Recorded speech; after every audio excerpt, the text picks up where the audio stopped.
Bismillahirrahmanirrahim. Assalamualaikum warahmatullahi wabarakatuh. Anak-anak sekalian, selamat siang.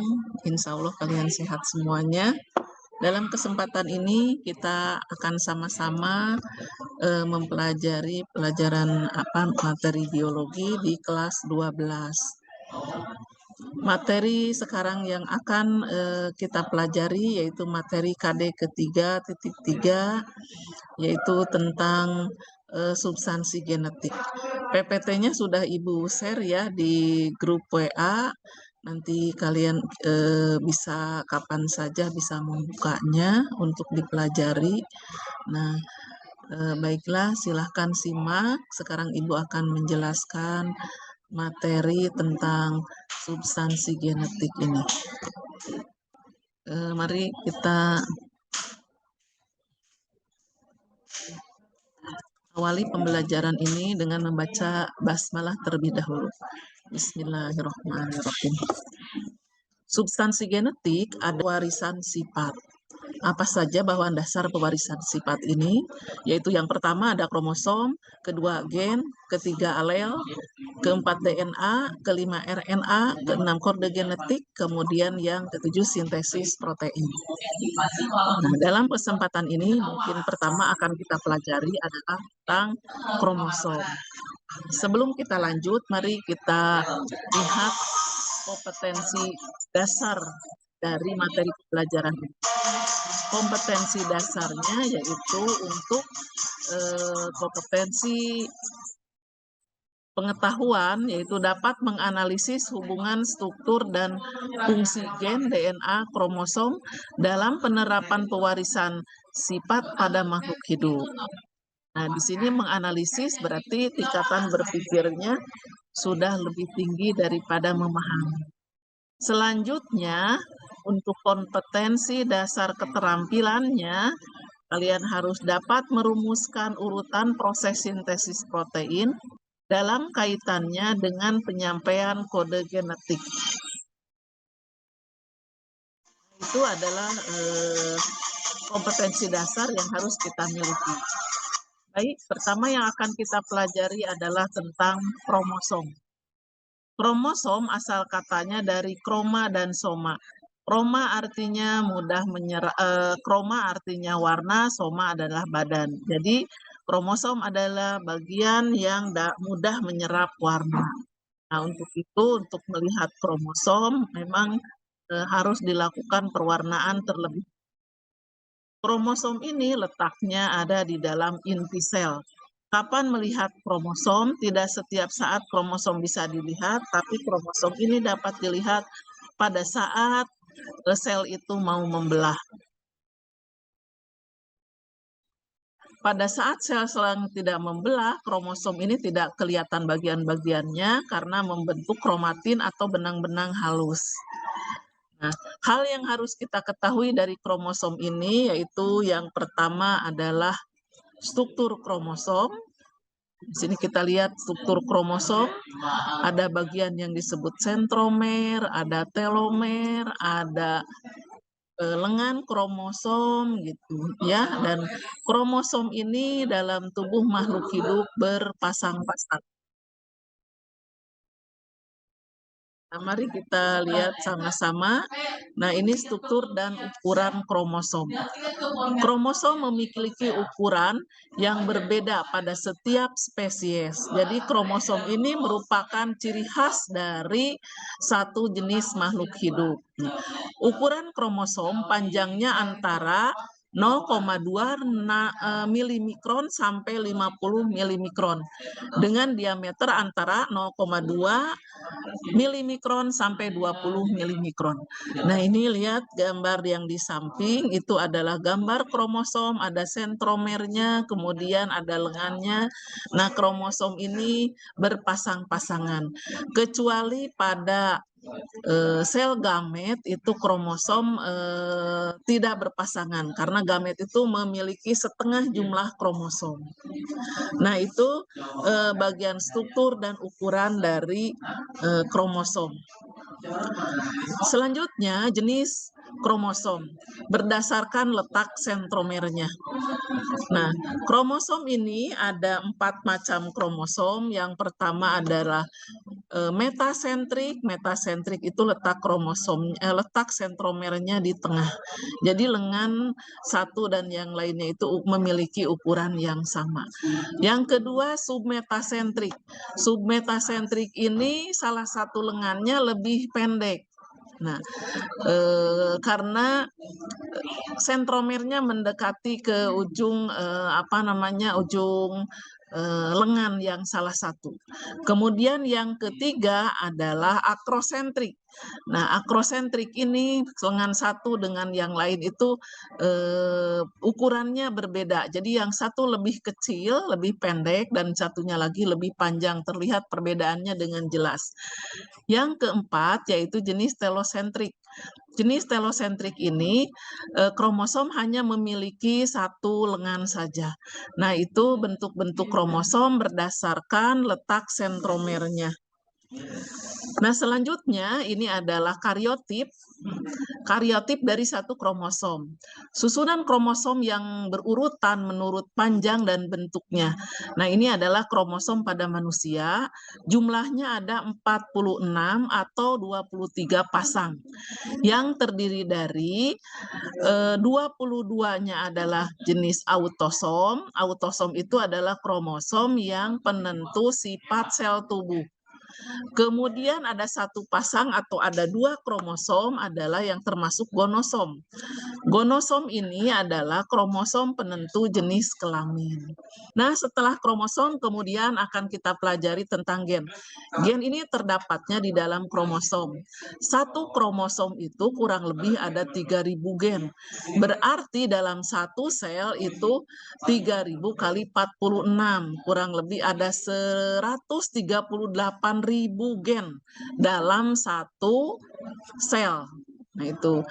Nah, gen ini berdasarkan letak dalam kromosom, ada gen dalam pasangan bebas, ada gen yang bertautan. Artinya kalau gen dalam pasangan bebas itu tidak berkaitan dengan sifat yang lain. Kalau yang gen bertautan berarti salah satu sifat tapi dipengaruhi oleh 2 gen. Misalnya pada Drosophila melanogaster atau lalat buah yang bermata putih itu selalu berjenis kelamin jantan. Nah, berarti gen penentu mata putih itu bertautan ya dengan gonosom. Nah, kemudian berikutnya berdasarkan sifatnya, gen itu ada gen dominan dan gen resesif. Gen dominan ini adalah gen yang akan muncul apabila berdampingan dengan gen resesif, juga gen dominannya yang akan muncul. Kalau gen resesif itu bila berdampingan dengan yang dominan, maka dia akan tertutupi. Kecuali kalau misalnya gen resesif itu muncul dengan gen resesif kembali. Baru itu akan muncul atau sifatnya akan nampak. Berdasarkan susunannya, gen ini ada yang disebut dengan homozigot dan heterozigot. Homozigot itu ada 2 macam, ada homozigot dominan, ada homozigot resesif. Biasanya ditulis dengan huruf kapital untuk homozigot dominan dan ditulis dengan huruf kecil apabila homozigot resesif. Kemudian bila heterozigot itu adalah campuran dengan yang dominan dan resesif. Selanjutnya alel. Alel itu adalah pasangan gen. Jadi gen itu berpasangan, nah pasangan gennya itu alel. Atau bisa didefinisikan bahwa alel itu adalah gen yang letaknya bersesuaian. Misalnya dalam kromosom ada gen A besar, B besar, B kecil, C besar, C kecil, D besar, D besar. Nah, A dengan B itu tidak satu alel, tapi A satu alel dengan A lagi, B satu alel dengan B lagi. Nah, seperti itu maksudnya ya. Nah, alel itu juga ada 2 macam, ada alel tunggal dan alel ganda. Alel tunggal artinya satu alel mempengaruhi satu sifat. Kalau alel ganda ini berarti satu sifat dipengaruhi dua gen, ya. Misalnya di sini variasi jenis pada kelinci, kemudian kalau pada manusia golongan darah pada manusia. Nah, misalkan golongan darah sistem ABO, golongan darah sistem Rhesus, dan golongan darah sistem MN. Kita ambil contoh misalnya golongan darah sistem ABO. Untuk golongan darah A ini ada dua macam, fenotipnya A, kemudian genotipnya bisa IA-IA atau IA-IO. Kemudian untuk golongan darah B, genotipnya yaitu bisa IB-IB atau IB-IO. Nah, namanya kalau golongan darah B, B-nya B homozigot berarti IB-IB, kalau B-nya heterozigot IB-IO. Kemudian untuk golongan darah AB gennya IB-IO, golongan darah AB berarti genotipnya IA-IB. Golongan darah O genotipnya IO-IO. Untuk golongan darah sistem Rhesus ada dua macam, ada Rhesus positif, ada Rhesus negatif. Untuk Rhesus positif, genotipnya yaitu R besar H kecil, R besar H kecil, itu yang homozigot. Kalau yang heterozigotnya R besar H kecil, R kecil, H kecil. Untuk Rhesus negatif, itu genotipnya R kecil, H kecil, R kecil, H kecil. Nah, yang ketiga yaitu golongan darah sistem MN. Genotipnya untuk golongan darah M, IM-IM, golongan darah N, IN-IN, dan kalau untuk golongan darah MN berarti IM dan IN. Nah, seperti itu adalah contoh golongan darah pada manusia dengan memiliki alel ganda. Nah, ini adalah contoh alel tunggal dan alel ganda. Alel ganda contohnya ini pada rambut kelinci ya, aneka macam rambut kelinci. Jadi satu warna itu pada rambut kelinci dipengaruhi oleh beberapa alel. Kemudian berikutnya adalah DNA. Yang harus kita ketahui dari DNA ini adalah pertama strukturnya. Struktur DNA terdiri dari 3 macam, yaitu gula deoksiribosa, kemudian asam fosfat, dan basa nitrogen. Basa nitrogennya ada 2 macam, ada purin dan pirimidin. Purinnya terdiri dari adenin dan guanin, pirimidinnya adalah sitosin dan timin. Nah, kemudian ini adalah purin dan pirimidin ini berpasangan. Kalau adenin itu pasangannya adalah timin, guanin itu adalah pasangannya sitosin. Kemudian ikatannya ikatan hidrogen. Kalau adenin dan timin itu memiliki ikatan hidrogen 3, kemudian guanin dan sitosin itu memiliki ikatan hidrogen 2. Nah, untuk fungsinya ada 4 macam fungsi DNA. Yang pertama adalah sebagai pembawa informasi genetik dari satu generasi ke generasi lainnya. Yang kedua, mengontrol aktivitas dalam sel baik secara langsung maupun tidak langsung. Dan yang ketiga, menentukan proses pembentukan protein atau disebut dengan sintesis protein. Dan yang keempat, membentuk RNA. Itu adalah struktur dari DNA, kemudian ini adalah susunan rumus bangunnya. DNA itu menurut Francis Ensik terdiri dari double helix ya, atau tangga tali yang terpilin seperti itu. Nah, untuk lebih jelasnya tangga tali yang terpilin ini pada slide berikutnya. Nah, seperti ini tangga tali yang terpilin.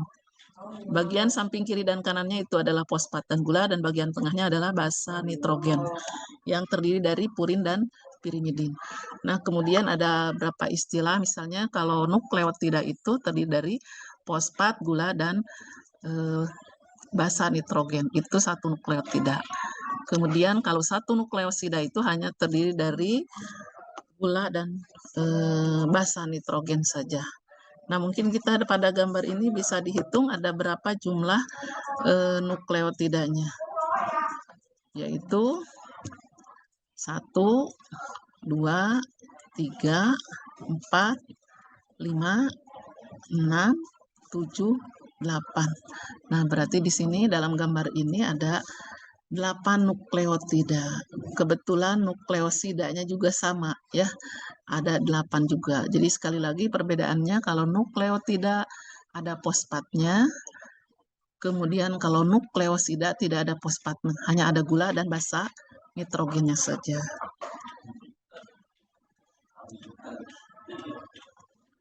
Nah, ini bagian yang terakhir dari DNA. Bagaimana cara DNA itu menggandakan diri atau mereplikasi diri. Ada 3 hipotesis ya. Jadi pada saat sel mau diganti dengan yang baru, terlebih dahulu diawali dengan penggandaan DNA. Ada 3 hipotesis dalam replikasi DNA. Yang pertama adalah konservatif. Jadi konservatif itu DNA lama akan membentuk sekaligus DNA baru. Yang kedua, semi konservatif.